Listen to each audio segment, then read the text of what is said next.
ఈ లోకంలో చాలా పండుగలున్నాయి. ఆ పండుగలు ఒక వ్యక్తికో, ఒక వర్గానికో, ఒక ప్రాంతానికో, ఒక రాష్ట్రానికో, ఒక దేశానికో పరిమితమై జరుగుతూ ఉంటాయి. కానీ ఎటువంటి పరిమితి లేకుండా అపరిమితముగా ప్రపంచమంతటా జరుపుకునే ఏకైక పండుగ క్రిస్మస్ ఒక్కటే. క్రిస్మస్ పండుగను ప్రపంచవ్యాప్తంగా 160 కంటే ఎక్కువ దేశాలలో జరుపుకుంటారు.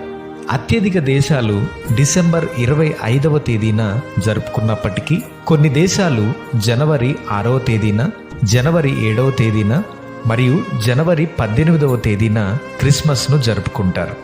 ఎందుకని ప్రపంచమంతా క్రిస్మస్ను సెలబ్రేట్ చేసుకుంటున్నారు?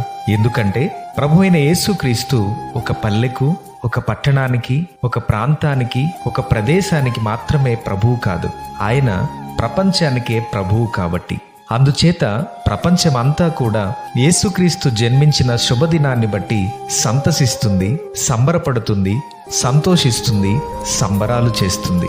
దీనికి కారణం యేసయ్య పుట్టుకలో ఉన్న గొప్పతనాన్ని బట్టి ప్రపంచానికి పండుగగా మారింది. ఆయన పుట్టుకకు ఒక పరమార్థం ఉంది.